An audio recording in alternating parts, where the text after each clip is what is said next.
Yəni istəyirəm bugün have got, has got qaydasından da biraz məlumat verim. Have got nə deməkdir? Has got nə deməkdir?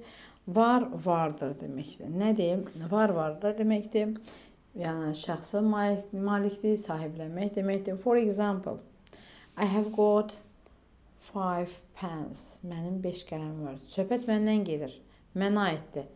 You has got 5 pens. Sənin 5 qələmin var. Söhbət səndən gedir. Onların 5 qələmi var. Və s.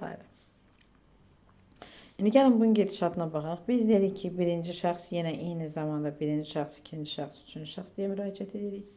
Birinci şəxsimiz yenə eyni zamanda vurulamaq istəyirəm ki, aydır. Üçüncü şəxsimiz he, she, itdir.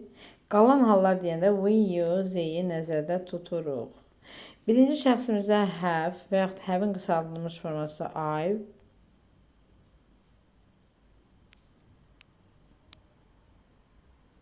I have got-un qısaldılmış forması bu formada. Görürsünüz bu hissəsin qısaldılmış formada. Bu formada qısaldılmış formada. Bu formada qısaldılmış formada. Şəxs əvəzi ilə sonra we, sonra got yazılır. Bunu uşaqlar üçün bu formada izah edirəm ki, uşaqlar aydın çatsın.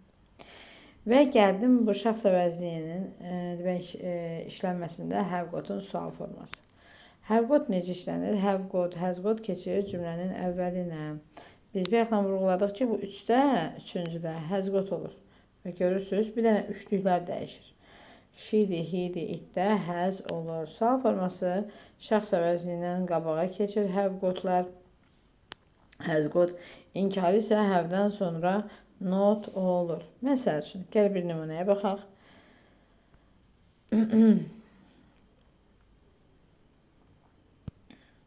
Bir dəqiqə zəhmət olmasam.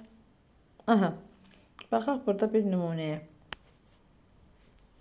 For example, baxırıq burada Mark'dır. Mark üçüncü şəxsdir. Mark üçüncü şəxs olduğuna görə oğlan adıdır, yadınızda saxlayın. Üçüncü şəxs deyəndə nəyə nəzərdə tutursunuz? Anadır, atadır, nənədir, babadır, itdir, pişikdir. Bax, Mark'dır. Mark da kişi cinsi olduğuna görə qarşısına has qoyuruq.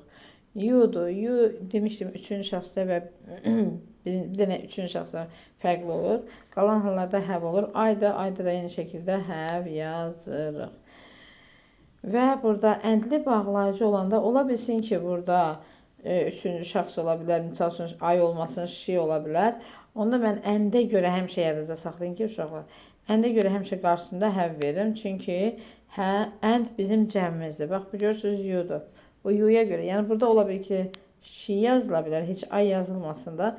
Burada mən yenə də have verirəm. Niyə görə? Çünki orada əndli, bağlayıcı, yəni çoxluq təşkil edən bir, yəni belə deyim də şəxs var. Bağlayıcı var həm də.